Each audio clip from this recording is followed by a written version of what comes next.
కర్కాటక రాశి వారికి శ్రీ పరాభవనమ సంవత్సరంలో ఆదాయ వ్యయాలు ఎలా ఉండబోతున్నాయి, ఐశ్వర్యాన్ని ఆనందం ఎలా పొందాలో ఈ వీడియోలో సవివరంగా సంపూర్ణంగా తెలుసుకుందాం.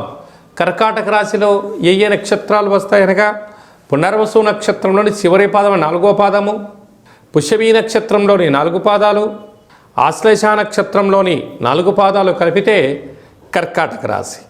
రాశాధిపతి చంద్రభగవానుడు. ఈ చంద్రభగవానుడు ఈ సంవత్సరము వీరికి విశేషంగా వీరు సైన్యాధిపతి, అర్ఘ్యాధిపతి, మేఘాధిపతి అవ్వడం వీరికి ఒక రకమైనటువంటి ఆనందకరంగా భావించగలగాలి. ఆదాయ వ్యయాన్ని మనం గమనించినట్లయితే ఆదాయం 2, వ్యయం 11.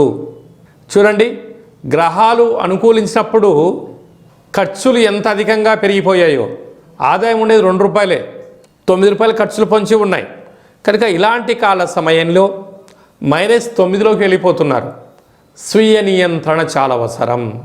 అనవసరమైన ఖర్చులు తగ్గించుకోగలగాలి. ఉండబడిన దాంట్లో సర్దుకపోగలిగినట్లయితే వీరికి చాలా మంచి కాలంగా భావించగలగాలి. అలాగనే 2వ స్థానాధిపతి రవి రాశిలోని కేతు సంచార స్థితి ఉండడం వలన చిన్న చిన్న విషయాలకు ఆందోళన తగదు. వృత్తులలో, ఉద్యోగాలలో, వ్యాపారాలలో స్వల్పమైనటువంటి మార్పులు కనబడబోతున్నాయి.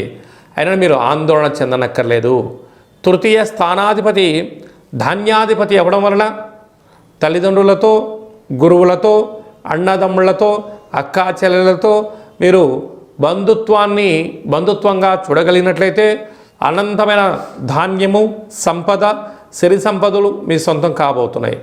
అర్ధాష్టమ రాశాధిపతి శుక్రభగవానుడు అవ్వడం వలన, సస్యాధిపతి అవ్వడం వలన మీరు సంపూర్ణమైనటువంటి వ్యాపార కార్యక్రమాలలో ఉన్నతమైనటువంటి ప్రమోషను, రాజయోగము, రాజసన్మానము మీ సొంతం కాబోతున్నాయి.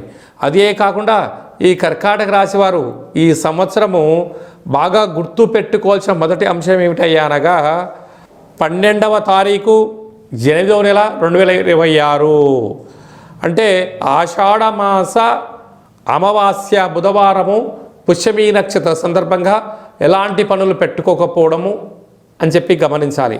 22/1/2027 పుష్యమీ నక్షత్రము పూర్ణిమ రావడం వలన అనుకూలత లేనటువంటి రోజు.